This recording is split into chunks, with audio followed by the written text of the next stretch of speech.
Well, what's this called? This is Blue Pear Main. Blue Pear Main? Blue Pear Main. Blue Pear Main. I'll just say it. Who comes up with these names? Whoever found them. Yeah? Yeah. Very little seed, or no, there is. It's not one. Yeah.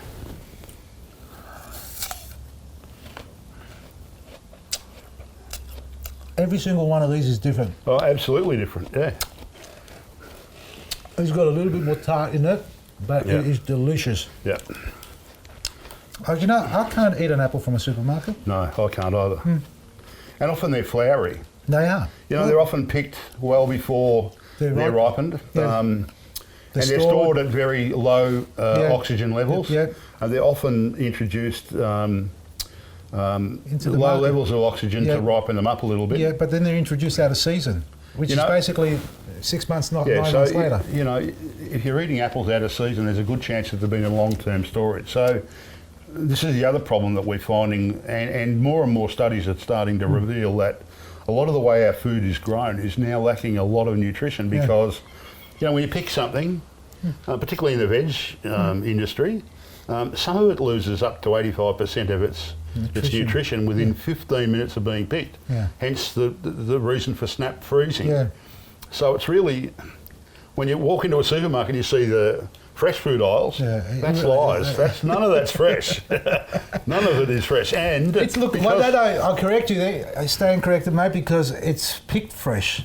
Oh yes, it is. It's alive when it's being picked. Yeah, it's freshly picked, but then stored forever and a day. You know, Vasily, I have another book coming out very shortly, which is not on horticulture, but it's called A Simple Urban Life, and it's a bit of a challenging book because I tell the story of where I started and how things have changed in the last 50 odd years with the advent of supermarkets. And how a lot of the family traditions of making passata and all those sorts of things have been lost, you know, which is unfortunate. Yeah. And as you know, I run workshops to teach people how to do that. You do the cheese workshops, you do bread making, salamis, all of that stuff. So, but I also, within the book, have a look at our food system. And the supermarket system here is called a just-in-time food system, which means that they supply just enough food, just in enough time before it goes to spoil on the shelves. And they really do, offload a lot of the type of varieties that we'll never see again for that very reason, you know, so that they stay well on the shelves. And as you're aware, what happens is that, you know, if you don't use it within three or 4 days, you're throwing it out. Exactly. So we throw out about a third of what we buy. Sometimes you can be buying the fruit, and by the time you get it home, it's already gone off because of the temperature. Strawberries, for instance. You know, I've got strawberries over here that if I picked them and leave them in the fridge, I don't know why you would, but if you left them in the fridge, they're still good in 10 or 12 days. Exactly. You know, so that's how fresh they are because they're grown naturally at home without preservatives, the way it should be, and that because they build up their own sugar levels, that's a natural preservative in itself. So if you haven't got that in the fruit, that's right. you have to put it through a storage system that's going to stay. To say nothing of the storage, I mean, there are some companies and apples that get sent in ships to South Africa. They're washed, waxed and polished and sent back again. And, you know, we're calling them fresh. Think about fresh. that one, carbon footprint. So many of you out there. Food miles.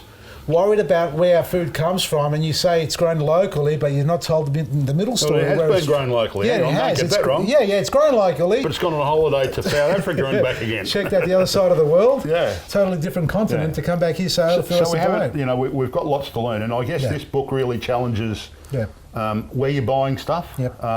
I talk about becoming a locavore to try and shop locally.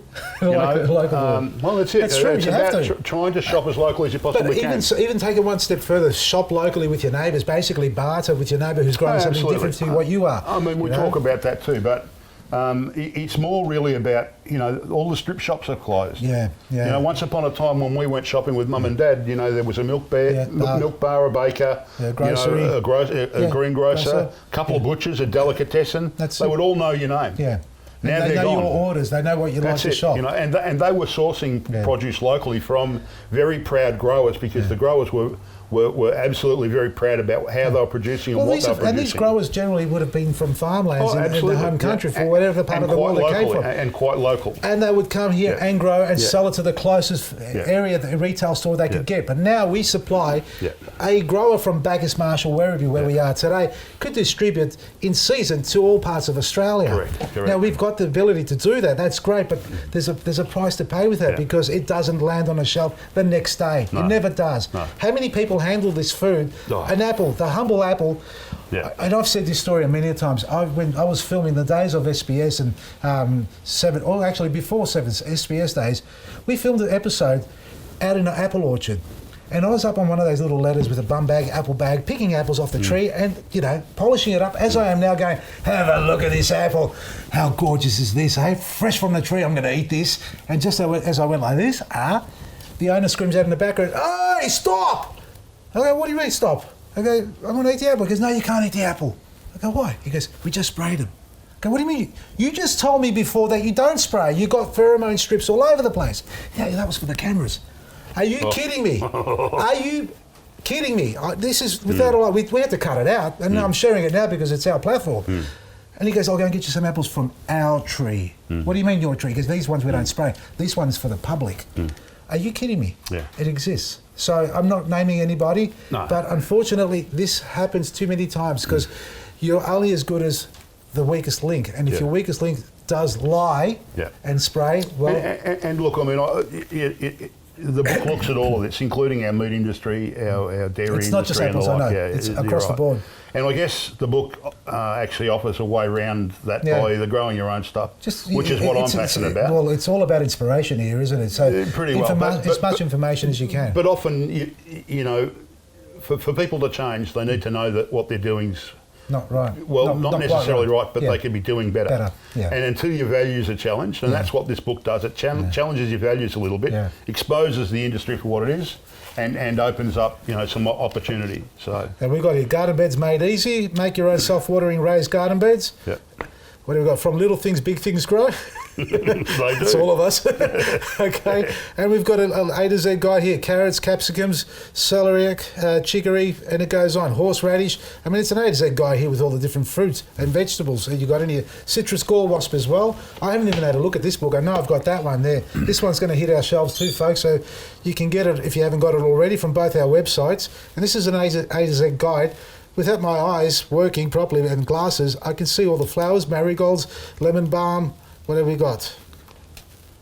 Mugwort. What do I do with that? Grow it. I can read about it there.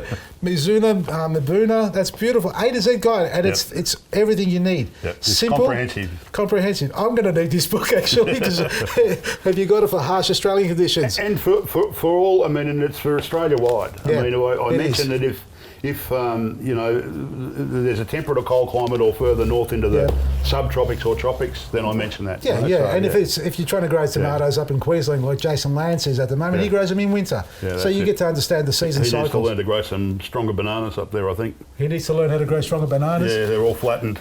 Oh yeah, the high winds up there? No, they just had a cyclone. Oh, do you know about that? Yeah. What, just like as we speak? Last couple of days. He's just been flooded. He had about 4 feet of rain. Somewhere between 80 and 90% of the bananas have been flattened up there through Innisfail down through to Mission Beach. So. Yeah, that's tough times. But that's what you get with the climate up there that. That's it. Folks, they're both available on our website, vasiliesgarden.com, craigcastry.com.au. Have you tasted a Cape Gooseberry before? Many moons ago. Yeah. So get the books. He's going to go get me a Cape Gooseberry. Check out the next episode. Maresi.